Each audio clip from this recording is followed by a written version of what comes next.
Sheikh Alaa. He's quite well known and he's very active in terms of his speaking engagements, whether here locally in Canada, in Ontario, as well as elsewhere overseas. And so he's well traveled, he's been to a number of different places, and he's a speaker that is in demand. And so we're pleasured and honored to have him amongst us tonight. And so without any further ado, I'll ask Sheikh Alaa to enlighten us with his words of wisdom. بسم الله والحمد لله والصلاة والسلام على رسول الله وبعد. السلام عليكم ورحمة الله وبركاته. My dear brothers and sisters, and Jazakumullah khairan for being here, and inshallah we thank the Fadilat Sheikh Fatah and the board and those who invited this person of Allah to share some words, inshallah, as we are students, we're learning together, inshallah. So we're going to talk about something called the three tells. It's going to be more interactive. This is informal, so we can discuss a few things. But we have to do something that I always ask the students wherever I go. I only ask them for one thing. Anybody got it so far? I mentioned it earlier on in the khutbah today. That we have to have something in order for us to be able to emphasize the fact that we're investing time to learn, acquire knowledge. So the only thing I ask people is change. That's it. So if we don't change, it's just a waste of time. Because al-ilm hujjatun laka am alayk. Because knowledge is for you or against you. So Umar ibn Khattab radiallahu anhu used to actually say, تعلمنا العلم والعمل معا. So he used to memorize 10 ayat of the Quran only. After he memorized them, he understands what they mean, derive the ahkam, the rulings, act upon it, then he moves on to another 10. And that's basically the twins of faith, that knowledge and action. So when we learn something, inshallah, we are going to act upon it. So that's the only thing I ask, that we have to change. Something. We'll give you some homework. So the three tells are simple. Tell them what you're going to tell them, and tell them what you told them. That's called the three tells. So I'll be telling you, today inshallah we'll talk about the sweetness of the ibadah. What does the ibadah actually mean? Definition of ibadah. And how is that linked to the akhlaq, to your manners, your conduct. And why is that important? And how to attain khushu', that's so much eluding.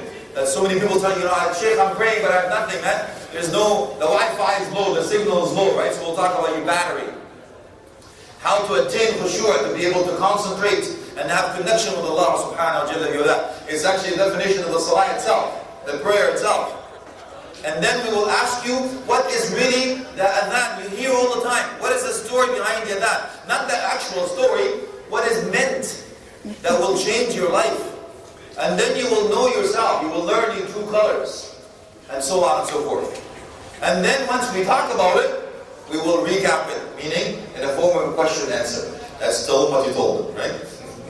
That means I will be asking you questions. Are we allowed to talk to sisters? Okay, I usually have a competition between the brothers and the sisters. So if the sisters have a mic in the back, they're more than welcome to participate. You understand, we live in Canada, you know the right thing, right? Now all I'm going to ask is simple questions about what we talked about. So I will ask the sisters one question, and I will ask you brothers questions. Same thing. And we'll see who's going to win. I usually have some candy, but you know about your cuts. We cannot afford chocolate. We want to make sure that you're healthy and you're staying alive. And sure. You going to buy that? So the Sheikh, he has connections. I'm sure he can. I should have given him a heads up. Sorry, it's my fault. So we'll get some candy for you, so you'll get rewarded, inshallah. So let us, Bismillah, Alhamdulillah, wa salatu wa salam ala Rasulullah. Can you imagine? Imagine, my brothers and sisters, there is a king, somebody that is you love so much, a famous person, whether it's an athlete or whatever it is like a hero, something that you actually admire, respect, and love. Or somebody that you need a position or disposition in power, and you want to call them. What do you usually do? You have to find out who has the contact and work your way in. You know, Shafa'a, intercede for me, man. You know where the Sheikh listens to. I need to get in touch with the blah, blah, blah. Some people overseas, I think we paid the bill, right? Just in case, again, the batteries run out, inshallah, we can do lip service. Sign language, we're good. Alhamdulillah. So, can you imagine somebody you need in a position of power? what do you usually do? You're going to call, contact them. And they will actually, if they want to speak to you, they will speak to you. If not, they're not obligated whatsoever. Or you put your name on the list, I'll get back to you whenever, mañana. And if you do speak to them, they'll be very brief, very quick. Money, man, time, I gotta go. I got no time for you. You're not on my priority list. And then he has to cut off. He actually is the one that, or she's the one that cuts off the conversation, not you. Can you imagine? The King of Kings is not the one that is actually you asking, he's asking you. Come. He's actually inviting you. Do you believe in the King? Our Creator, the sovereign of the heavens and the earth, the owner of that treasures and that, and so on and so forth. He's the one who's asking you to come. You're not the one who's asking him. No, he's asking you, come, be my guest. Come, I'm inviting you. Isn't that amazing? Let me first go through the adhan, so you'll understand. And the adhan story, brothers and sisters, is something that we hear all the time, but we never ponder or reflect upon it. So listen to it and think about it in a different way from now on. This is something that I learned from Dr. Ibada there, Hafidahullah. So we have to give him credit for that. Listen carefully to the adhan. Allahu Akbar, Allahu Akbar. Which means Allah is greater. Greater than what? We alluded to that in the khutbah. Greater than everything. Meaning, the creation or the Creator is bigger. The Creator is bigger than the creation. And the religion or the tradition is bigger. Of course, the religion becomes more before the tradition. So when you hear the word Allahu Akbar, what do you do? Some of us may be chatting, Snapchatting, or surfing, or watching something, the long list.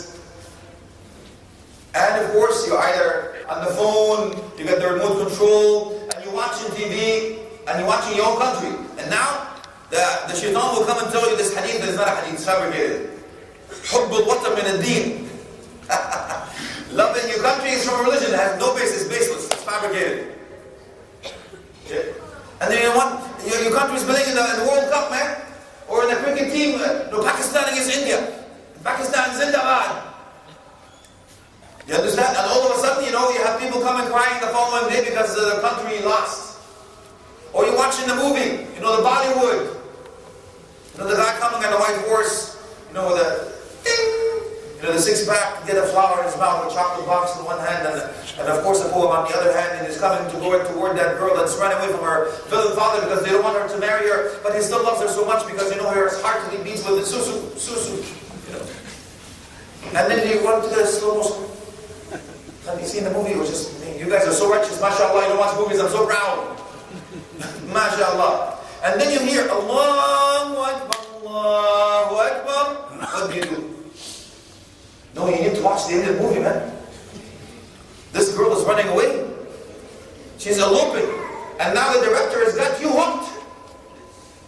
You're now cheering for this girl that ran away from her father because she's meeting this guy. And he looks like Fabio, the hair coming in there, flying, and the birds chirping in the back. And there's a tree in the middle of the desert, out of nowhere. Even though it's absolutely clear, there's no cloud in the air, but it rains because it's so romantic. And behind that tree, a whole line of dancers pop. MashaAllah, amazing, it's magic, Sheikh, ya salam. But you hear the words Allahu Akbar. But no, I gotta see it. Are they gonna hook? They're gonna hook him up, no matter what's up. The scholars will tell you, if you continue watching that movie, or you're watching that game, or doing whatever you're doing, or talking on the phone, or still chatting, you're actually saying Allah is not Akbar.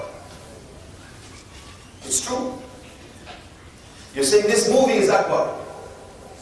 That game is greater than Allah. There's a caller calling you from the seventh heaven. Allahu Akbar. They say no. بِلِسَانِ الْحَالِ. With your actions and deeds, you're saying no, Allah is not Akbar. The movie is Akbar. This girl is Akbar. My whims and desires is Akbar. Is greater. Isn't that amazing? And by the way, It is the most repeated sentence in the adhan. Allahu Akbar. It's just reminding you. You know, when you move in the salah, we'll connect to inshallah. You say Allahu Akbar, reminding you again. If you didn't get it, he repeats it again. Now I still didn't get it. I'm still watching. What does he actually tell you? أشهد أن لا إله إلا الله. Really? You bear witness that there is no deity deserving to be worshipped except Allah? How come? أفرأيت من اتخذ إله هواه؟ أرأيت من اتخذ إله هواه? Have you not seen those who actually take their own whims and desires to be their God with a small g? So, what's in the back thinking we need? What's your whims and desires, Akhi? What means more to you? What's important? Let me take you back in time. One Sahabi Jaleel, he had a hammer, a sledgehammer, or an axe in his hand. And he was going down to chop wood. And he heard, Allahu Akbar. What did he do? He let it go. He was asked why. You were halfway down. You can just finish chopping the wood. He says, لا بورك في طرقة نودي عليها الصلاة. That strike is not blessed when you hear the word Allahu Akbar and you're actually still working. No. You understand, my brothers and sisters? So, homework. You have to do this now. First thing, from now on, your change is, as soon as you hear the word Allahu Akbar, mean it. But that's the way we're going to talk about the salah, and that's how you take khushu', by the way. Mean it. That means to do what? I've taught my children to do the same exactly as the Sahabi Jaleel radiallahu anhu. He let go of whatever is hand. So I want you to do the same thing. Let go of whatever is in your hand. Whether it's a remote control, whether it's your phone, whatever it is in your hand. Let it go. Allahu Akbar means Allahu Akbar. Ashhadu an la ilaha illallah. When you bear witness, there's only one deity deserving to be worshipped, and he comes number one. If you want to know where you stand with Allah, where does Allah stand with you? When you say manana, where is Allah? You know, when I have a chance, I'll pray. No, and so on. If you didn't get Ashhadu an la ilaha illallah, he says, Ashhadu anna Muhammadan Rasulullah. Are you the ummah of Rasulullah? If Prophet Muhammad sallallahu alayhi wa sallam comes amongst us now, will he know you to be a Muslim? When the adhan is called and you're watching this movie, or you're watching this dance, or you're listening to that song, or you're still surfing on the internet, you're looking at your status on your Facebook, how many likes did I get? How many hits, man? Or so on and so forth. Will he know you is from your ummah? You're from the ummah of Rasulullah sallallahu alayhi wa sallam. If you didn't get that, he's telling you bluntly now. Hayya ala salam. Come to prayer. Straight up. But my man, I got places to go, things to do, people to see. The yen is up, the dollar is down. I got some business, dude, man. I'm a busy guy, man. Well, he tells you, Hayya ala al-falah. Come to success. You want success? This is where it is. Why do most of us pray, and we'll talk about the prayer a little bit later, inshallah. Do the American Express way, you know? Allah. Yes, you know why? I gotta go, man. I got no time for this. I gotta work. But you're leaving the one that controls your destiny. In his hand is your fate. He's the one that grants you provisions, gives you the job, and. Our priority is not straight. We don't understand. If we stand in front of him, asking him, everything is yours. Abdi, my slave, I created everything for you, but I created you for me. Everything was created for you, but you were created for him. وَمَا خَلَقْتُ الْجِنَّ وَالْإِنسَ إِلَّا لِيَعْبُدُونَ. I have not created the jinn and the ins except to worship me. So we'll talk about the difference in Ibada, inshallah. to sit, not to pray, to pray. You didn't get the whole thing? He's now repeating you. He's closing back in again. Allahu Akbar, Allahu Akbar. It's the reminder. Final call. You don't get it? La ilaha illallah. There's only one deity deserving to be worshipped. This is a warm-up, by the way, to get into the Salah. If you tasted it, you'll understand.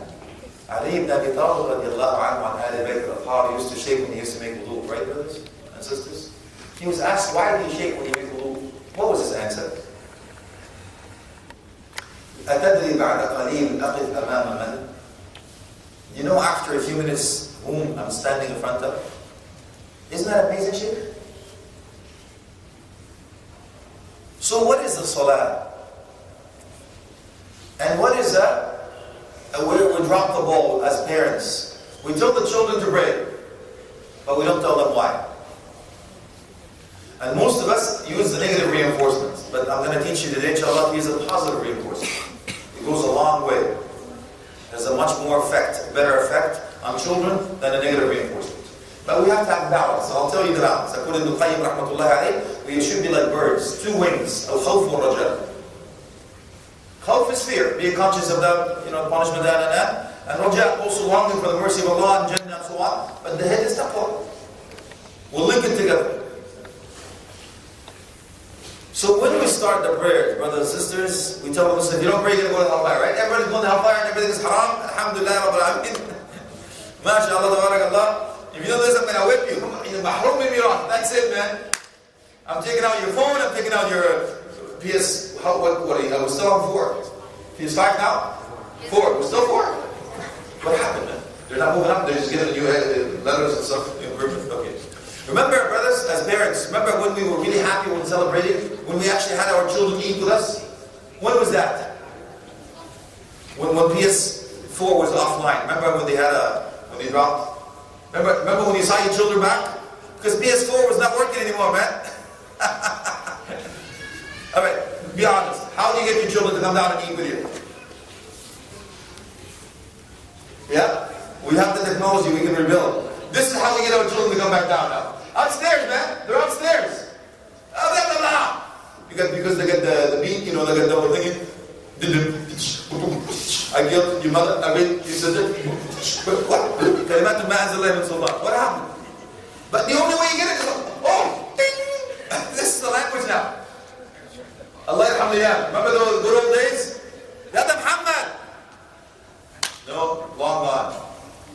It's a true story. I had my wife on my right hand side and my daughter in the back. We were driving, going somewhere, and all I hear is ding, ding.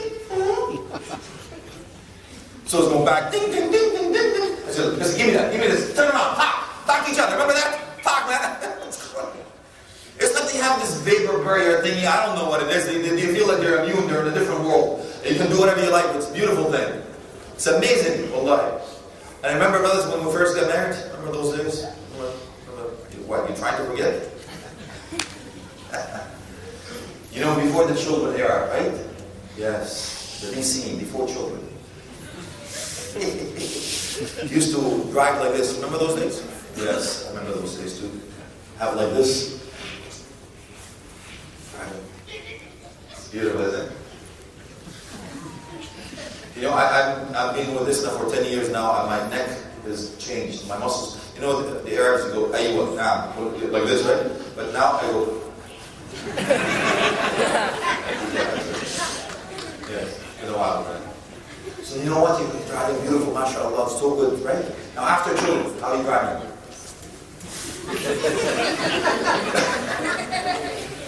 Slightly different, right? It's okay. Now we learn. The prayer. Children. How do we get there? And when do we start? 7 years old. Even though the scholars will tell you that you're not supposed to start and they're not accountable. The pen is written when? When they reach the age of maturity, right? Or 15 years old, whatever comes first. If they reach puberty or that. But they tell you start at 7 years old, according to the hadith. Why is that? Anyone? Brothers? Yes, Habibi. Because your childhood is done. MashaAllah. Okay, that's good. What's your name?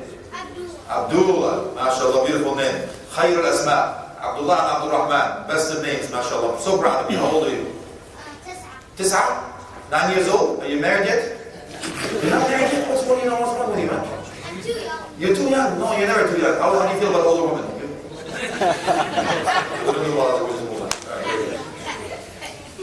So 7 years old, very good. So now we have to start the prayer early. Before that, don't ask them. The scholars will tell you, don't ask your children to pray before 7. But if they come join you to pray, let them. But don't ask them to. You understand? Otherwise you go against the hadith. مروا أولادكم للصلاة لسبع واضربوهم علينا لعشر وفرقوا بينهم وبين الضال. So we'll start from scratch. Build this up, inshallah. We will leave the question answer in the end, so we can have this conversation again from your side, inshallah. So command them to pray at 7, discipline at 10, and separate them in beds. And the scholars differ. Separate them in beds at 7 or 10. The thing that we don't talk about, you know that one? Yes, that's the one. This is not our topic, so we'll just stick with the prayers for now. Okay. So now your son sometimes gets confused. Why? Because you bring him to the masjid, and all of a sudden, you don't know which masjid it is. Is it Ahl Sunnah wal Jama'ah? Are they the Sunni? Which madhab do you follow? You know, so I'm going to give you a little bit of a rundown, a quick rundown on the prayer. And some of the errors that we mostly do, and some of the things that we correct. We're not forcing anybody. We're just telling you, here's the majority of the opinions and strong opinions and so on. So as soon as we start, right? Now here's the beginning of that. Looking around, checking it out. Oh, where's the shit from? What method does he follow? Where does he put his hand? Does he roll this up? Does he tip this down? And does he put his hand down or up? Or does he close and all that stuff? So let's go through it because your children actually will be lost. What's going on? You know? So, okay, the first thing you do is what? The first thing, brothers and sisters, before you want to get married. I do a lot of courses regarding marriage, so bear with me. Before you pray, what's the first thing? What's number 1 on your list? Niyyah, right? Sentence. Intention. Now I'm not going to go through the issues. The Shaykh is here because I don't want my opinion to differ with his and so on. I'm just telling you about some of the things that we go through and deal with some of the people that confuses them. So you say Allahu Akbar. Of course some of them, you know what, you have to put your hand behind your ears, right guys? Because I've seen my father and my mother do this. It must be, you must touch the earlobe. Otherwise, that's it, you're out of there. Right guys? True or false? You must touch your earlobes before you do so. True or false?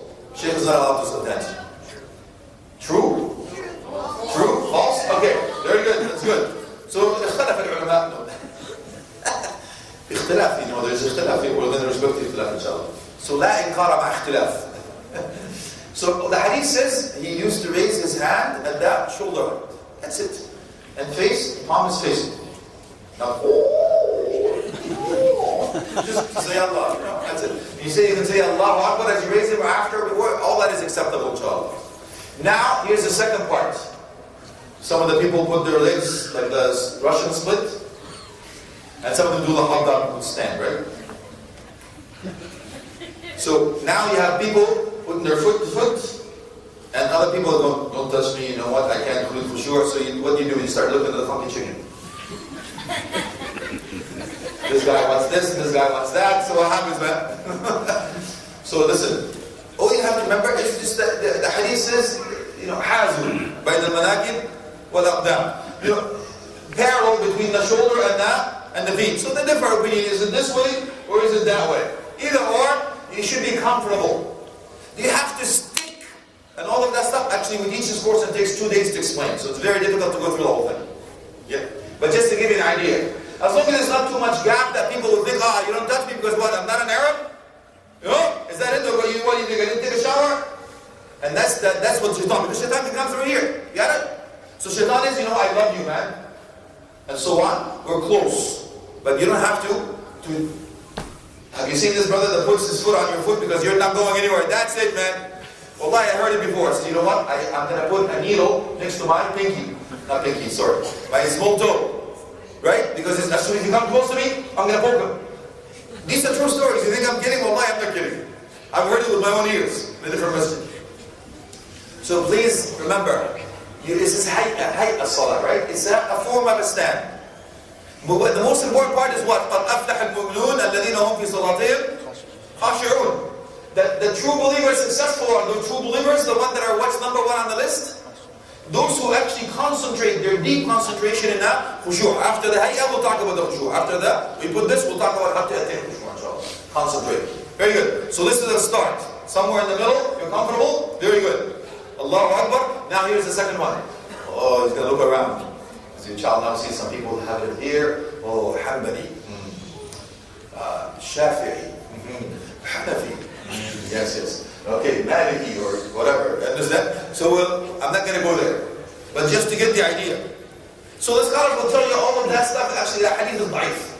The only one hadith that is authentic. What is the only hadith that is authentic? Brothers and sisters? Your right hand on your left hand. That is the only hadith that is clear. The rest, they have a variation. So they say the strongest of the da'if is closer to your chest, but no ghulu, right? No extreme. So this is fine, inshallah. But this is not authenticated. You seen the cool brothers? And then,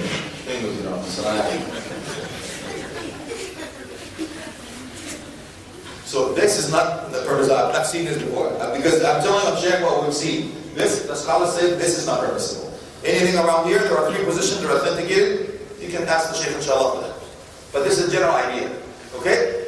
Now, when we say Allahu Akbar, brothers and sisters, we can talk about now how was Ibrahim ibn Adham rahmatullahi alayhi was actually asked, how do you attain khushu'? It says when you say Allahu Akbar, mean it. As if you see the Kaaba. Beneath you as the sirat, the bridge. Sharp as a sword, thin as a hair. Below that is the hellfire. Can you imagine? This is the only salah that will save you from the hellfire. Your sins are surrounding you. The angel of death is behind you with an arrow. You can let go of that arrow anytime. You can die. This is your last salah. According to this salah, whether you go to heaven or hell. That's it. And then Allah subhanahu wa ta'ala is watching you. This is how you attain it. Abu Hanifa Nu'man rahmatullahi alayhi says, well, how do you attain khushu'? He says, as if you're lost at sea. Your ship got wrecked. Dark night, cold night, windy night. And waves are high. You can see nothing. And the only thing you have is a piece of wood, driftwood. How much will you hold on to it to save your life? He says, this is your salah. Something else. If I tell you that you have somebody in the stock market, you know what? You tell you, dude, I know I got some inside information, this stock is going to skyrocket, man. You're going to make lots of money. Are you going to miss that call from your friend? You know what the scholars say? That phone call is the adhan. The stock market is the muadhin. That friend of yours is a muadhin. Your stock is your salah. Your money is Jannah. That's what we'll finish with, inshallah. May Allah grant us Jannah. Will you miss that? We'll talk about the excuses later, inshallah. So we say Allahu Akbar, look right over left, and you recite the Fatiha. And whatever it is, inshallah, after.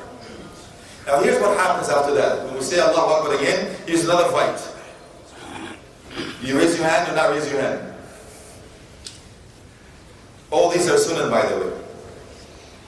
And then, here's another fight. You look here or you look there. Because the hadith says, your eyesight should be where? Where you prostrate.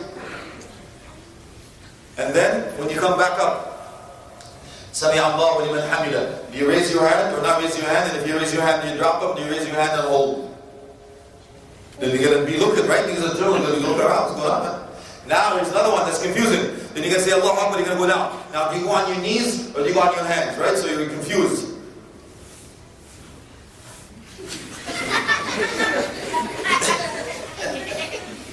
So let me share something with you. Umar ibn Khattab radiallahu anhu used to go on his knees. Abdullah ibn Umar radiallahu anhuma used to go on his hands. And that's the father and the son. You understand? Now I have my own opinion that I follow with some of the opinions of the scholars. I'm not going to force it on you. As long as you don't fight. But the scholar says don't combine both of them in one salah. That's it. Simple. Now once we go down. Now here's, you have to have seven bones, 7 areas touching the body, touching the ground. Can you help me out? What are the 7? Okay, the back. What? Back man. Yes. Forehead. Nose. 2 hands. 2 feet. We're missing 2. You did good though. The back again. Knees, right on. So 2, 4, 6 on the toes, and the forehead and the nose is actually considered one. That's the face. But have you seen this before? You know that the pendulum theory, right? So when the brothers go like, you go up, you go down, you go, Allah Akbar. You go, it's like this, or that. So you have to have both down, inshallah. Get that? So it's not like a thingy thingy, okay? Very good. So once that happens, your fingers are actually facing the qibla. Elbows are supposed to be out. Because the hadith says there's a goat, if there's a goat that can go at you through that. Right. And then, believe it or not, when you sit, this is 1 unit now. The only thing that you repeat twice in 1 unit, in 1 rak'ah, is a sujood. Now, let's talk about a little bit of technicalities. How to taste the beauty now. Okay. We'll go on a bit of a journey. You see, some of the scholars will tell you, when you look down on that, prostration is because you long to go down. You can't hardly wait. When you start the prayer, you're looking at the area of sujood. Why? Because this is the closest place to Allah. And it's reminding you, مِنْهَا خَلَقْنَاكُمْ وَفِيهَا نُعِيدُكُمْ وَمِنْهَا نُخْرِجُكُمْ تَارَةً أُخْرَى. From this you were created, in it you're going back, and from it you're going to be resurrected. It's reminding you. You know why you leave your shoes outside? That's exactly what this dunya leaves. That's where it belongs, beneath that slipper, beneath that shoe. So when you come here, what's the attitude? You're the best? Right? I'm the God's gift to woman. No, you're supposed to say, man, I don't know how these people do it. They're Sayyidi, Ustadi, Mu'allimi. They're my masters, wallahi. How do brothers do it, man? Come here 5 times a prayer, Jama'ah, mashallah. Humble yourself. When we come to the prayers, brothers and sisters, how many of you that you can actually do Qiyamul Layl when you're asleep? What am I talking about? So that's your second homework now. If you pray Fajr in Jama'ah, as if you prayed half the night. Qiyam. And if you pray Isha in Jama'ah, as if you prayed the other half of the night. So the scholars will tell you, if you pray Fajr in Jama'ah, and Isha in Jama'ah, as if you prayed all night, Qiyam. Now reward. And the most difficult prayers on the hypocrites are Fajr and Isha. So when you start coming to the masjid, what do you say? Allahumma anta qultu wa qawluka al-haq bashir mashayin fudulun bin-nur tam yawm al-qiyamah. Oh Allah, you said, give the glad tidings, the good news for those who walk in the darkness with the full, illuminated and guiding light on Judgment Day. اللهم اجعل امامي نورا وخلفي نورا عن يماني وشمالنا وفوقنا تحتنا وجنبي نورا حولنا نورا واجعلنا نورا ومن حولنا نورا, and so on and so forth. Oh Allah, make nur, lighting every direction. Did you know that every footstep you come to the masjid you get 1 good deed written, 1 bad deed erased? So we're giving you good news now. Where do you find the righteous company, brothers? Where do you find Brother Abdullah, Abdul Rahman, Muhammad, Sister Fatima, Sister Khadija, Sister Aisha? Where do you find them? In bars? In masajid? Believe it or not. Now let me give you another hook. You know, in the tahiyyat alone, you know how much hasanat you're getting? What is a tahiyyat? Yes, my brother. Go ahead. Hold it there. What's your name? Abdul Rahman. Ya salam. Abdullah and Abdul Rahman. Best names. May Allah bless you, Sheikh. Okay, he's right. Let's stop there. Assalamu alayka ayyuha nabiyyu wa rahmatullahi wa barakatuh. How many hasanat did you get? Well, the hadith says when a man came to the masjid, says Assalamu alaykum. He said 10. Assalamu alaykum wa rahmatullah. He said 20. Prophet Muhammad sallallahu alayhi wa sallam. It says, Assalamu alaikum wa rahmatullah wa barakatuh. So this is 30. That means for everyone you get 10 hasanat. So Assalamu alaikum wa rahmatullah. You know how many hasanat you get? You said that to whom? The Prophet Muhammad sallallahu alaihi wasallam. And every time you do that, Allah will multiply it by 10 for you. But then you stop here, continue with Ar-Rahman. Hold it there. Assalamu alayna wa ala ibadillahi salihin. May peace be upon to us and the righteous slaves of Ar-Rahman, of Allah subhanahu wa ta'ala. How many Muslims around the world? Let's say 1.7. Let's say 1 billion. 1 billion out of the 1.7 pray. So you're actually sending your salutation onto them. That's 10 hasanat each of what you said onto them. Minimum 10 billion. They're also among the Ibadullah Salihin. So are you. You're praying. So they're saying, Assalamu alayna wa ala ibadillah salihin. They're in return telling you, Assalamu alaykum. They're also giving hasanat and same on to you. You know how many hasanat you let go through your fingertips, brothers and sisters? Isn't that amazing shit? Now, what is the connection? Why is the salah? You see, the scholars will tell you, if you want to speak to Allah, what do you do? Rahman. Eh? Dua. That's good. And pray. If you want to speak to Allah, pray. But if you want Allah to speak to you, what do you do, brothers? Read Quran. Read Quran. Allahu Akbar. Good for you, Sheikh. MashaAllah. Okay. Now, let's go back. How to taste this? You see Abdullah ibn Mas'ud radiallahu anh, when he used to read the Fatiha, what did he say? Alhamdulillahi Rabbil Alameen. Pause. He would actually pause. And then, Ar-Rahman Ar-Rahim. Pause. He was asked why. Why do you pause after every ayah? Yes, my brother, why do you think he was pausing after every ayah? Because he wants to understand the Quran? MashaAllah, very good. Allah responds. Allah ta'ala. What's your name? Hamza. He's married, he's got a child, I can't hook him up. But you know Lebanese brothers, Lebanese? So I'm Lebanese have Palestinian. half Lebanese and Palestinian. I'm married to Palestinian, so half of them. Not married. Not married? Wait a second, girls, I'm telling you, this guy knows what he's talking about. He's going to auction you off, 100% halal meat, mashallah. Very good. Come on. I know we're talking about prayers, you understand, but we know what you're doing. Now, what do you do?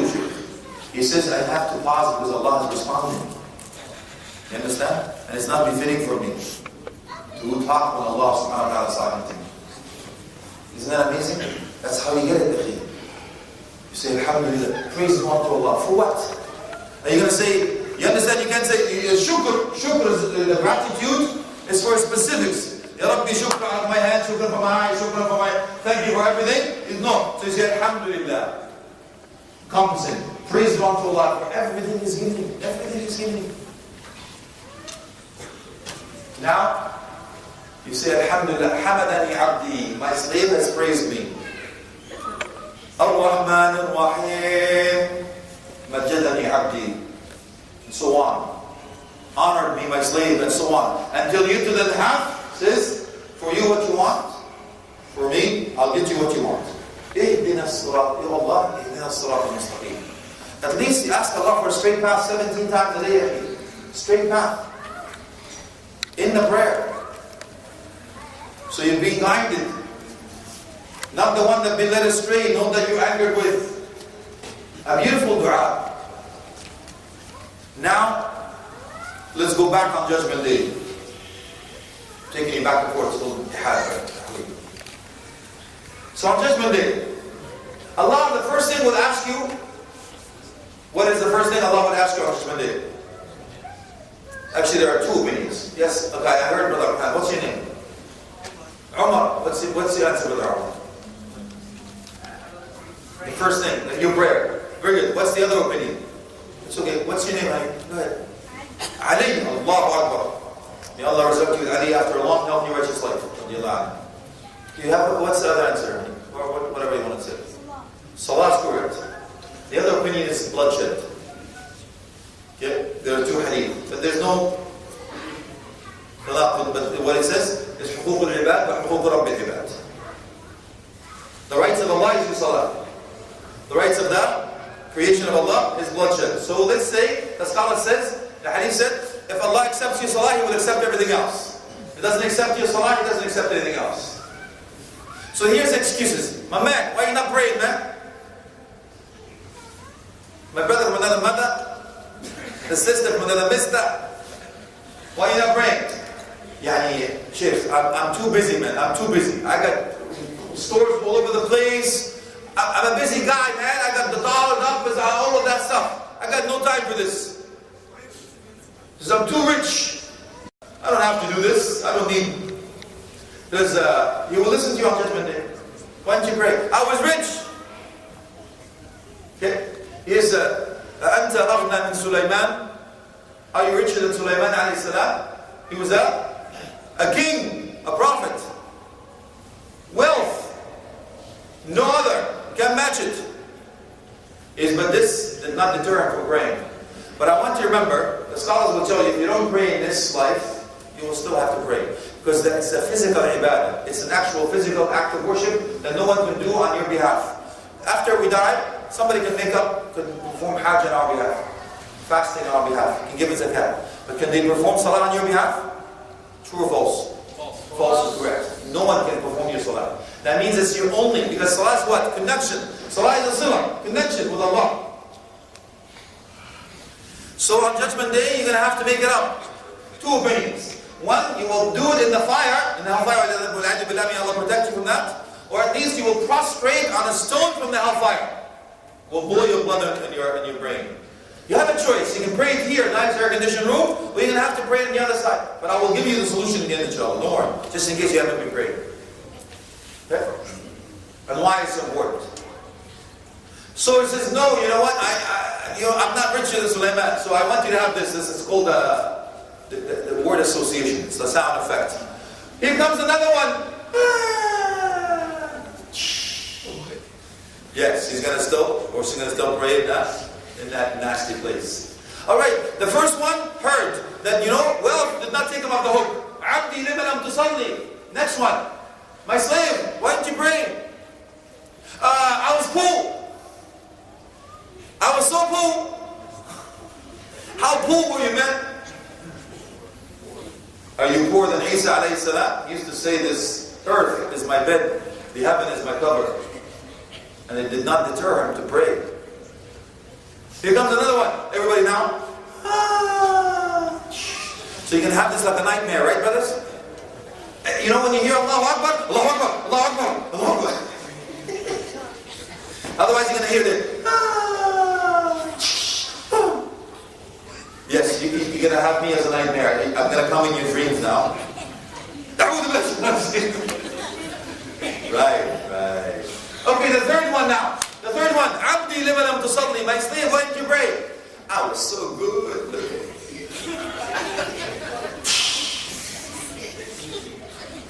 When I walk by, the damsels, the girls, the things go, they faint. I'm so good looking. They have my name tattooed on their chest. No. Yes. He says, are you anta andar min Yusuf? Are you more beautiful or youthful than Yusuf? No one is. But look at yourself in the mirror before you give me the answer. When you wake up in the morning. You understand? So no one is more beautiful than Yusuf alayhi salam. And the fitna was not there. You got that? Now let me give you something here to understand this. Have you heard of Abu Bakr al-Miski, rahmatullahi alayhi? Let me share the story with you, inshallah. Abu Bakr al-Miski was a beautiful man, mashallah. A woman wanted him. And said, Hayta lak, here big boy. But what did she lure? Help me, take that heavy stuff, take me inside. Of course, chivalry, and you can take him in, and she locked the door. She says, if you don't do what I ask you to do, I'm going to say rape, this man has raped me. Either or you're doomed, so you might as well do what I've asked you to do, otherwise you're toast. She says, okay, if it's, la mahala, there's no way out, just give me one chance to go to the bathroom, refresh myself, and come to you. She says, no problems. So, a'azzakumullah, may Allah honor you. He went to do number 2. Yes. So he took that lovely and he wiped his body with it. Yes, I know. Ooh, yeah. But remember, yes, even prison is more relevant to me than, but he didn't have that. So he had no way out. Woman is locked, he has no choice. He comes out. He says, are you crazy? What are you doing? He says, that's what it is. Just get out of here. So he goes to bed crying. Why was he crying, brothers and sisters? Anybody get a wild guess why do you think he was crying? Yes, my brother. Because he put another on himself. Very good. I thought he was going to say, he missed out a great opportunity, man. You're right. But why was he really crying? You're right partially. What's your name? Abdul Rahman, mashallah. Is everybody here Abdul Rahman? What's going on? Is everyone just like that? Abdul Rahman. That's number two. One, two, Abdul Rahman. Yes, Habibi. I haven't heard you yet. Go ahead. They kicked him out? Okay. What's your name? Ahmed? MashaAllah. Ahmed, yeah, Muhammad Mahmoud. Very good. I heard you, Brother Ali. Yes, my brother. I'll come to you, inshallah. What's your name? Because he made it out. He made it out? Okay, he made it out. He cried because he made it out. Okay, very good. Because he made the body that Allah gave him dirty. He made up the body? Okay, I know. Very good. Last one. Go ahead. MashaAllah. Allahu Akbar. What's your name, man? Hamdi. Allahu Akbar. Brother Hamdi. May Allah preserve you, preserve your parents for raising Liz. He was crying because he was not going to be able to pray Fajr in Jama'ah. He went to sleep crying because he wasn't going to be able to pray Fajr in Jama'ah because of that stench. Isn't that amazing? And we come out with making so many excuses not to be able to come for Fajr. Right? Oh, I have to comb my rabbit's hair. I have a pinky in my thingy and a hangnail at my pala. Oh, the alarm clock didn't work, subhanAllah. If I tell you that you have I'm going to offer you a $500,000 job, downtown London right here. You know what? Downtown Toronto, $500,000. But you have to be in Toronto at 5 o'clock in the morning. Will you take my offer? 500,000 quids. You know that? I'm in the wrong place. In the car. Dollars. You take it? Of course you'll take 500,000. Dude, I can get a better looking wife now. With all due respect, I see I'm leaving tonight, so I can, Allah help the Sheikh dealing with all this stuff. Now, if I'm telling you this, now you can speak your language, right? Now Allah is offering you heaven, Sheikh. And that's what I'm going to finish with, inshallah. What do we do? But what is the excuses? So you already know that what happens is not going to make it. You know you're not more beautiful than Yusuf, what happens? Give me excuses, I'll take you on, man. Why are you not praying, man? Oh, Sheikh, I'm traveling. I can't pray, I'm traveling. I travel a lot. I'm a busy guy, I travel. I'm a worldly guy, I travel. I'm a globe trotter, as you know. Okay, you know what? Allah made it easy for you. Every 4 rak'at, you can make it into 2. And you can combine Dhuhr with Asr and Maghrib with Isha. Oh, yeah, Sheikh, there's no masjid where I'm going. I got you now. You see, Prophet Muhammad said, Allah gave me things that He didn't give any prophet messenger. جُعْلَتِ الْأَرْضِ لِيَ مَسْجِدًا وَطَهُورًا. This whole earth is meant to be a masjid for me. Oh, how can I get this guy? There's no water. It's shalt. It's a condition. There's no water. That's okay, Sheikh. If there's no water, what do you do? Yes, tayammum, dry ablution. That's it. We're not playing, I'm just saying. That's it, that's simple. Sheikh, the internet is so weak, I can't get the compass. I don't know the direction of the Qibla. Don't worry about it. Do your best to get the direction of the Qibla. Do your best to find the Qibla. If you don't, just pray. Well, you know what, Sheikh? I can't stand. Sit. I can't sit. Lie down. I can't lie down. Just move your head. I can't move my head. Move your eyes. I can't move my eyes. Think about it. I can't think about it. You're dead. Don't worry about it. Any more excuses? You got the drift? All right. Let me finish now with the connection. Yes, my brother. What if like it was all cement and you can't really like it's all cement? Right. Anything that has dust on it is clear. We can do it. I will leave the floor open, inshallah, for questions. Okay, I will leave the floor for questions. I'll finish off, then I will take your questions on, inshallah. Now, to finish off, please understand that there's a connection between the akhlaq and the ibadah. You understand? So Ibn Jawzi rahmatullahi alayhi, he says, "Man sabaqaka fil akhlaq, sabaqaka fil deen." Those who excel in your character and your moral conduct and your behavior, he excels in the deen. Now let me prove it to you. What does Allah subhanahu wa ta'ala say about the salah in the Quran? Inna salata tanha 'anil fahsha'i wal munkar. The salah ward off evil, the transgression act. Okay. خذ من أموالهم صدقة. Why? تطهرهم وتزكيهم. Take their sadaqah. Either it's zakah or sadaqah, both accepted, stronger opinion than zakah, to purify them from the elements of that greed and hoarding, misery, stinginess. So, the ibadah is the salah. The outcome and the proof of your ibadah to be proven and accepted is your akhlaq.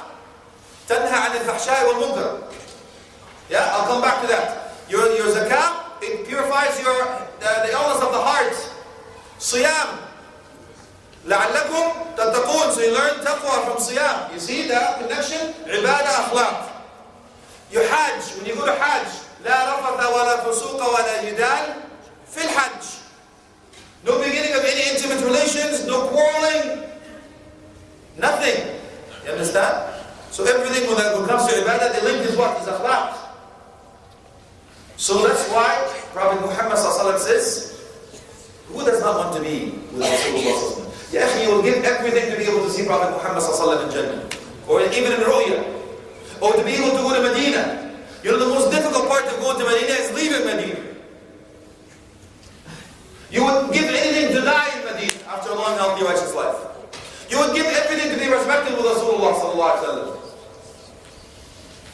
You would give anything for him to be interceding for you. Or to be with him in Jannah. But what did he say? إِنَّ أَحَبُّكُمْ إِلَيَّ وَأَقْرَبَكُمْ إِلَيَّ يَوْمَ الْقِيَامَةِ. What did he say? The most beloved to my heart and close to me on Judgment Day? حَسَنَ الْمَخْلَقَ. ما شاء الله يا سلام. What's your name, man? Abdurrahman. I shouldn't have asked him. Sorry. Yes, Abdullah. Abdurrahman. MashaAllah. There's an exception. Ahmad Ali. Okay, very good. This is the most beloved to my heart. Close to me on Judgment Day is the best in character. Now, do you understand, Sheikh? The connection? What does that mean? So how could that be? Allah says your salah will ward off evil transgression act. Okay, well, you know what? Can you imagine you praying Dhuhr, alright? Hey, listen, my man, we got a couple of hours between Dhuhr and Asr. Let's go proper back. We'll come back quick. Can you do that? No? Okay, let's quick briefer. Let's do a line. Pass it around, man. We get some time. No? You're right. Because he's saying, Ihdina as-sirat al-mustaqim. Allah forgive us, Lord, Allah guide us. Okay, you pray Maghrib now. And we have about an hour and a half between Maghrib and Isha. Let's paint the town red, man. The top is down. Let's bar hopping. Let's pick up some babes. Can you do that? We'll come back to Isha. We'll make it. You think you can do that? SubhanAllah, Ajib. It keeps you in line. You understand, Shaykh? And that's the beauty. Prophet Muhammad says, جُعْلَتْ قُرَّةَ عَيْنِي فِي الصَّلَاةِ أَرِحْنَا بِهَا يَا بِلَادِ. The beauty of the eye, the apple of the eye, the pleasure. فِي دُنْيَاكُمْ, this dunya, you know, but he said the most beloved is the salah. You're standing in front of Allah. Isn't that amazing, Shaykh? You have an appointment. You have an appointment with Allah. Could you imagine Allah is inviting you? How much would you give? Brothers, give me your favorite person. The young children. Well, who's your idol? Who's your hero? Who would you look? Go ahead. Okay, you're going to tell me what I want to hear. Okay, I got good man, mashallah. Sure. Muhammad sallallahu alaihi wasallam. I understand. But I mean, you know, as a sports or whatever it is. Yes, my brother. Your mom. Oh, that's so sweet. I miss my mommy. Good for you. Okay, I think I'm getting it in the wrong way, but that's okay. Go ahead and try. Mom. Mom, okay. I get it. You guys, your mom is in the back? Is that what it is? I get it. Cool. Did you guys know, let me just call you bluff now. Go ahead. No. Ronaldo, okay. There, now we're talking. Ronaldo, man. LeBron James. My dad, mashallah, is the one behind you? Because he's going to smack you upside the head right next to you. There's an elbow next to you. You better say your dad. You know what, man? I can put group on the table, you know, I'll take your phone away. You know that. Dad! Okay, sure. Yes, Habib, the blue shirt. My dad. Your dad? May Allah bless him for you. Shit, what's your name? Yes. Ronaldo. I know, Ronaldo's big. Which one? LeBron. LeBron? Barney. No, it can't be Barney. Unless my hearing aid is going.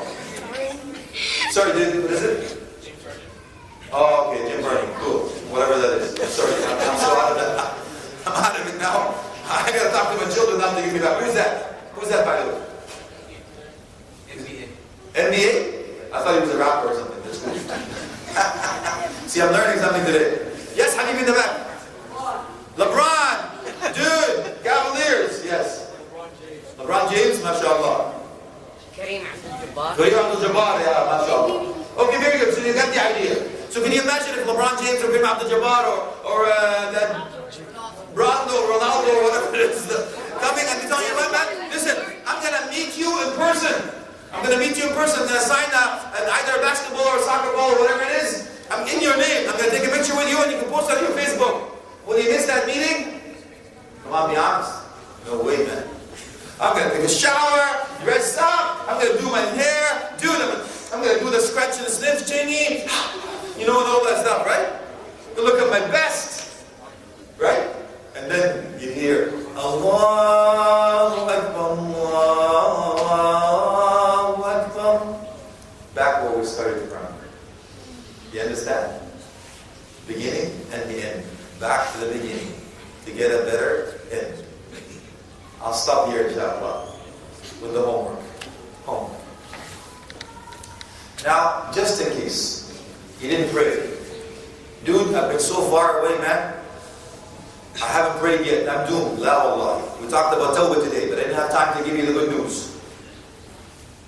And I'm sorry about that. The good news is, Allah subhanahu wa ta'ala, I'll come back to you, inshallah. Allah subhanahu wa ta'ala give you two beautiful ayat.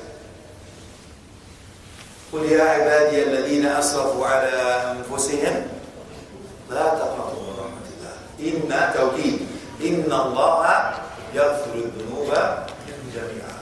So the exception one. Tell them, O Muhammad, قل الترقينية. Tell them, O Muhammad, tell my slaves that were extravagant, they exceeded the boundaries of disobedience. Never despair of Allah's mercy. Indeed, He forgives all sins, with the exception of one. إن الله لا يغفر أن يشرك به ويغفر ما دون ذلك لمن يشاء. Allah does not forgive shirk on Judgment Day if you die in that state. But even if you do, here in this life, you repent, Allah will forgive you. But in what way, Shaykh?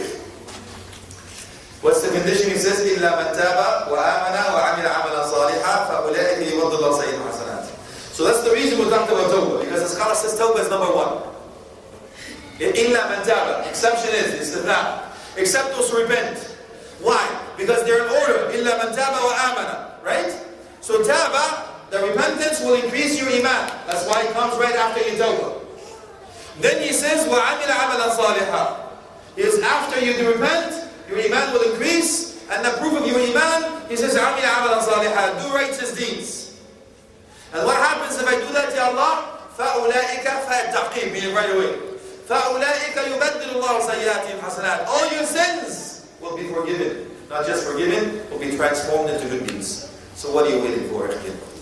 So just in case you didn't pray, so that there are two opinions among the scholars. One you can make them up, one you don't have to, but I go with the easier opinion, according to one madhab, and they have their proof. Because on Judgment Day, Allah will say, give me that sunan to fill what is missing from the fara'id. So let's go with this one for now, the easier one. So I've been praying for years, right? The scholars will tell you, if you make up all that, what you missed, I'll come to you inshallah. If you make up all you missed, and the sunnah, and the qiyam, and all of that stuff, tusab bil-futur. You know, shaitan plays a trick with you. You know, can you imagine you've been smoking all for 10 years. All of a sudden, can you do a marathon the following morning? You can't. You have to cut down, then you slow down, then you actually quit, then you walk, then you jog, then you run, increase the distance, the durations, and so on. Same thing with the prayer. So if you start making up and the sunnah and the qiyam and all of that stuff, you won't be able to handle it. Shaitan will wait. So I can't handle this, man. So be careful. Shaitan is tricky. So my recommendation for you is to take a shower with the intention of tawbah. Pray 2 rak'at tawbah, declare the shahada, and start fresh. Understand? That's the easier opinion. But I'm not going to enforce anything. You can go with the opinion of the Sheikh. Whatever the Sheikh says, you go with. But I'm just telling you, there are 2 opinions. The matter of me is more knowledgeable than this person. I'm a student. So sorry about that. I don't mean to. So whatever opinion you follow, follow. But please understand that Allah subhanahu wa ta'ala is most merciful. And no matter how far you've been, the gate of Tawbah is always open. You come back to Him anytime, 24/7. There's no secretary. There's a direct line. As a matter of fact, that He says, if a righteous slave says, Ya Rabb, فَلَا لَبَّيْكَ عَبْدِي. Oh my Lord, says, yes, my slave. But if a disobedient slave says, Ya Rabb, لَبَّيْكَ لَبَّيْكَ لَبَّيْكَ عَبْدِي. Yes, my slave, yes, my slave, yes, my slave. So what are you waiting for? I'm going to give you an invitation to finish off with, inshallah. You know the invitation is given by Rasulullah sallallahu alaihi wasallam. Yes, كُلُّ أُمَّتِي فِي الْجَنَّةِ إِلَّا مَنْ أَبَى. Every one of my ummah is going to Jannah except those who refuse. How do you refuse? How do you refuse to live happily ever after? Look at Prophet Yusuf alayhi salam all the time. You can eat as much chocolate as you want to eat and you don't have to do aerobics. And gravity does not exist in Jannah. You don't have to worry about age. You don't have to worry about the cream that you put on your face at night. Or the lemon slices or the tea bags when your husband comes out. 33 years old all the time. Anything you wish for? Subhanakallahumma. Right away. Subhanakallahumma. Right there. That's your magic word. Da'wahum fiha. Subhanakallahumma. Anything you want, you wish for. Anything you got. لَهُمْ مَا يَشَاءُونَ فِيهَا وَلَدَيْنَا مَزِيدٌ. Anything you wish for, you will get it. How do you say that? How do you say no to that? This man أطاعني دخل الجنة ومن عصاني فقد أبى. Those who obey me will enter Jannah. May Allah make us among them. And those who disobey me, they refuse to go to Jannah. May Allah grant us Jannah. Make us hold on to the Salah as if it's the key, the first thing that you will be asked for. May Allah subhanahu wa ta'ala, as He guided us here in this dunya, guide us Prophet Muhammad sallallahu alaihi wasallam with no accountability. Ameen. Okay, the story is like I will leave. And your phone's dead, you don't have a watch. Right. And your card, like you're traveling to a different country, and you don't know the time zone there, but you know the prayer time. How can you tell what time it is to pray? No problems. The scholars will actually tell you, Allah subhanahu wa ta'ala made this deen so easy. You can see a fine line on the horizon. But the first time I actually traveled to Australia, true story, I left on Wednesday night. So I'm waiting, I'm looking at the window outside to see the Fajr Salah, you know, the horizon, first line. To look for it, it's been a long time. I go, wow, this is a long night, what's going on? Finally, the light comes up. I only found out that it's actually the Fajr of Friday. What happened to Thursday? You lose one day on the way over. So, if you're traveling, akhi, do your best to guesstimate. And do your homework before you travel. Whether you remember when you travel in the west, you're actually gaining time or losing time. When you go to the east, you're gaining time. Come back to west, you're losing time. So you know, if you pray before you go, combine before you go. It will give you a whole long list of time to mess with. When you get there, you can pray Maghrib with Isha when you get there, depending on a long journey, whatever it is. But if you don't know, ask the locals. Even if the internet doesn't work, they will actually combine. You combine Dhuhr with us and Maghrib with Isha, you'll be fine. You have one whole day to pray with. Okay, do your best. Allah. Yes, my brother. I have two things to say. Say it again. I have two things to say. And my question is, how about like if you're in a field and then you're praying and then all of a sudden like bugs come up and then you just like quit your prayer? Where Bugs? You mean the deer? No, bugs. Bugs come up? Okay, very good. He's asking what if you're in the jungle and you're praying and all of a sudden bugs come and you get zapped. Swamp. Or a swamp. Okay, there is one of the scholars actually coming. You know, a lion was coming. And most of us will actually lose your wudu right there and then, right? But you know what the scholar was saying? All he was thinking is the lu'ab of the lion. Is the saliva of the lion tahir am najis? Is it pure or impure? That's all he was thinking. Subhanallah. Now I understand. But you see, Akhi, some of the righteous, even the Sahaba, he was praying once. I'm just giving you an example, inshallah. He was doing qiyam because he was in charge of that, protecting the army. And he had an arrow on his shoulder. He took the arrow out. He was still praying. And he said, Wallahi ma akhta'ta. By Allah, I didn't miss him. I hit him. So he hit another arrow in the same place. Took the other shoulder. The third arrow now, he started to faint his match in Aman. Prophet Muhammad entrusted me to protect the army, so he had to wake his partner. He said, Wallahi, if it wasn't for that, I would have continued because of this beauty I had with Qiyamul Layl.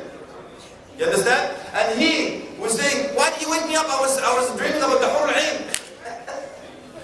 But we don't talk about Hur Ain because you don't understand. You will be the princess of Tea. You will be the queen of Hur Ain, inshallah. So do your khushu', Sheikh, and bugs will not help you. Not will harm you. What's your second, inshallah? And how about if you miss like a full year of prayer? Aren't you able, like, instead of praying sunnah, praying the... Right. You got it. So he says if you miss 4 years of prayer. So the opinion I follow is don't do anything else except the prayer you actually pray. Not make it up. And when you're silent, you can add sunnah, not the actual prayers. Because the hadith says, Allah will ask for your sunnah to cover your fara'id. Wallahu Jazakallah khair. Good question. Yes, my brother. Sisters, you're more than welcome to either write it down or have a mic and talk. Go ahead, the sister has a question. Please forgive me. Hold on. Yes, okay. You have a mic? Please go ahead. Turn off. Turn off. This one? Here. Okay. Go ahead. Turn it on. Turn it on or off? For them. No, for them, not for you. Okay. Don't worry. I saw here. Okay. Press and hold is in green light.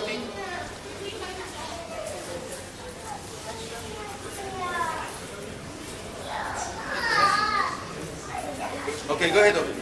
Think it's on, yeah. Okay. So my question is around the age children have to pray. So the mandatory age, is it 9 or is it 10? Or, like you said, is it the age when they actually reach puberty? MashaAllah, good question. Jazakallah khair.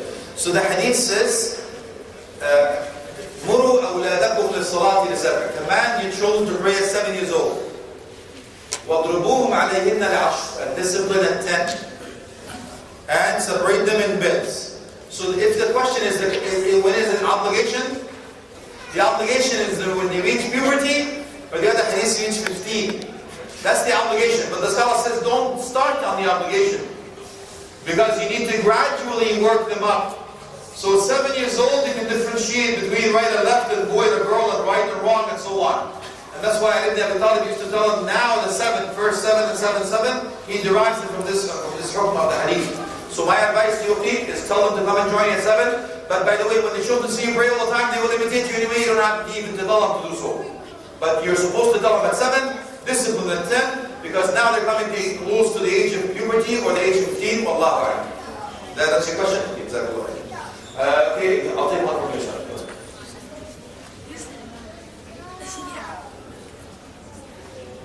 Okay, great question, mashallah. I have heard it before. Somebody else, maybe? Any other sister? Somebody has a question? Go ahead, Musi. Assalamu alaikum. I have a question. My son, they go to high school and they pray before the time of prayers. Is that prayers valid or not valid? Okay, Bismillah, alhamdulillah, wa salatu wa salam. Only one madhab allows that for Jum'ah. But the rest, إِنَّ الصَّلَاةَ كَانَتْ عَلَى الْمُؤْمِنِينَ كِتَابًا مَوْقُوتًا. So the salah was derived at a specific time upon the believers. So we cannot do the salah before its time of tea. We can combine at the time of Dhuhr or the time of Asr or the time of Maghrib or the time of Isha, Dhuhr and Asr or Maghrib and Isha, either or. But you cannot do it before its time. For example, but by the way, this is istidna, this is an exception. You don't do this on a regular basis. The scholar says, Prophet Muhammad jama'a fi al-hadar bila safar wala matar. He combined in the hadar, meaning he was not traveling. Bila safar wala matar, he wasn't traveling and there was no rain, there was no hazard in order for them to combine. حتى يكشف الحجة عن أو الحرج عن أمته.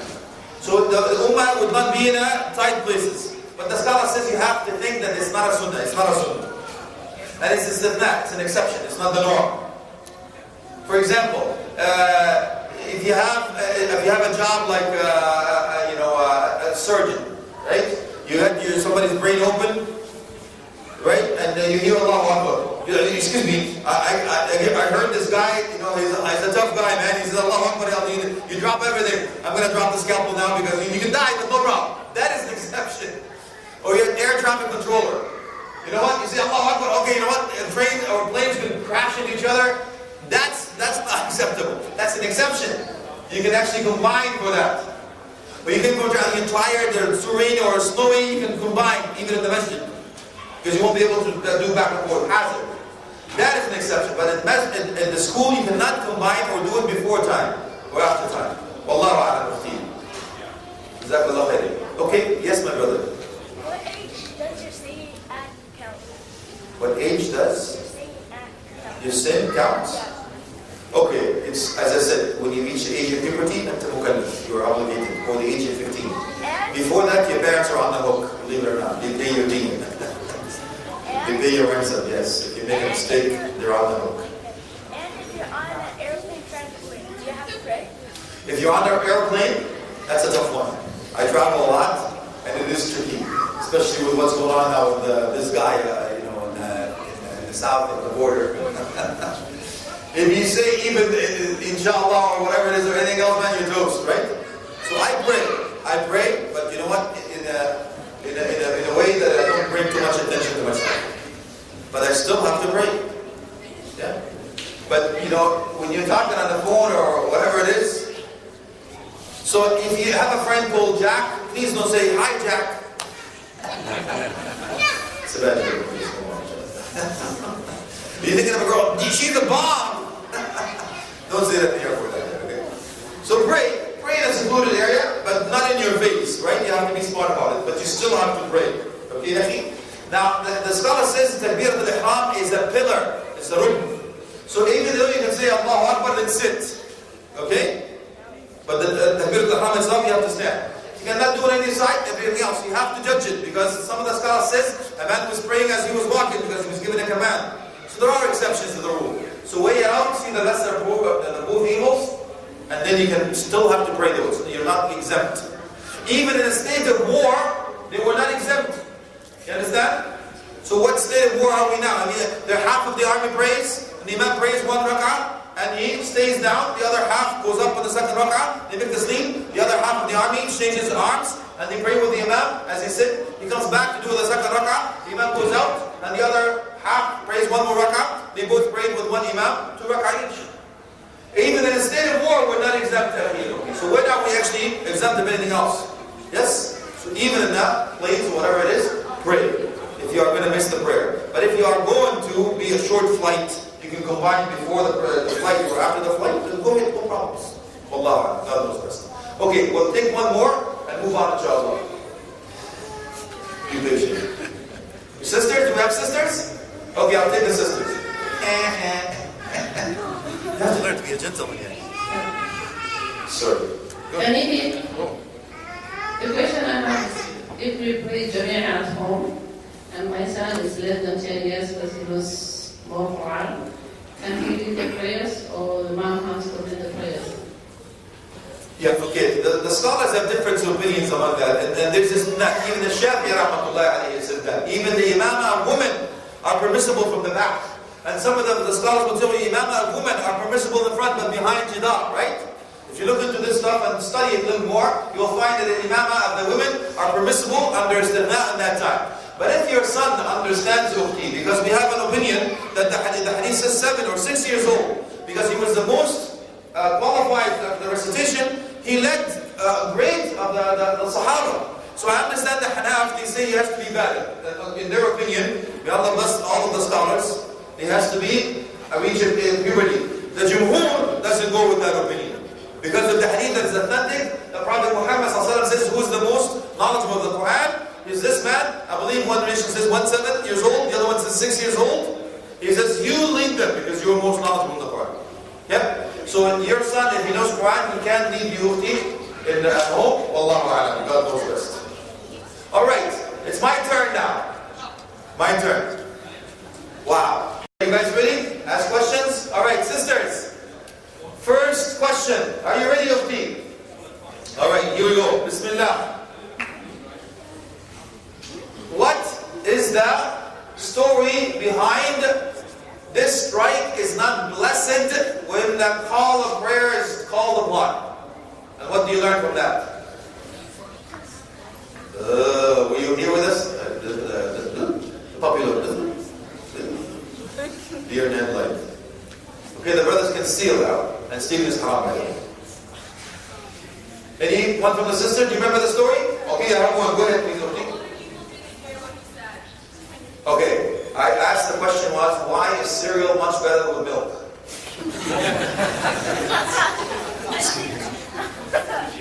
What was the story when the man was taking a strike? He actually let go of the strike. Remember, he was axing, chopping wood, and he heard the adhan, he let it go. What was that, and what did you learn from it? Did you hear that question now? Is it good? We're good? Okay. He heard the azan, and he had his axe up, and when he heard the azan, he didn't even put the axe down. He just put it to the side and went to pray because his prayer is a priority. Good for you, mashallah, the awesome. Okay, brothers, what is the lesson learned from this story? Yes, my brother. Allahu Akbar. Remember, that's how I tell my children, as soon as you hear Allahu Akbar, you let go, right? That's what you do now. But not if it's fine, please. Sure. Your mother's going to kill me. Put it down first anyway. Very good. Hold on one second. Alright, we're good. Sisters, your turn. What was the difference between Abdullah ibn Umar and Umar al-Khattab radiallahu anhuma in prayer? I know, that's a tough question. I'm sorry, I'm giving tough questions. They're going to shoot me. You can actually hold a friend if you want.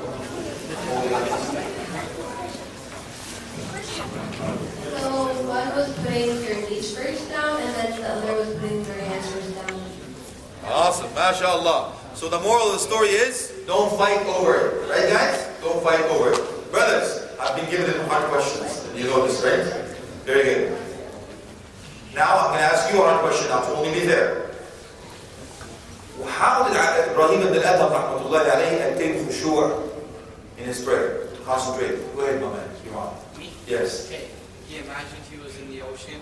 It was like cold night, and his boat crashed, and he only had like one piece of wood, and like he imagined he was holding onto it, and he held onto his. Okay, then you're good. I mean, you did right. But that was Abu Hanif ibn Umar rahmatullahi alayhi. Ibrahim ibn Adham had a little more specific details. Think about it. Which one? That's okay, but you did good. I mean, one of them is right. So somebody help him out? Go ahead, you did good. You did good. Mashallah, go ahead.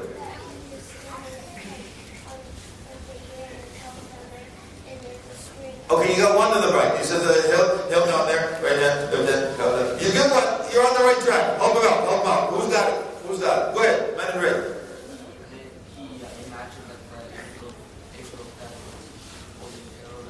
Right on. Okay, so he said when you say Allah, what mean it, right? And if you see that salat, the path, you need there's the hellfire. The edge of the death is behind you. Your sins are around you. Right? Allah is watching you. And so on and so forth. You know Abu Hanif al-Nu'man rahmatullahi alayhi, a man came to him and said, I finished the Quran in 3 days. He said, okay, go back and read the Quran like I'm listening to you. He says, it took me 3 weeks. Just go back and read the Quran like Prophet Muhammad sallallahu alaihi wasallam is listening to you. She said, it took me 3 months. Just go back and read the Quran as if Allah subhanahu wa ta'ala is listening to you. He says, I couldn't even get over the Fatiha. Wallahi. And that's how you attain it. Very good. Now, last one. Are you ready, sisters?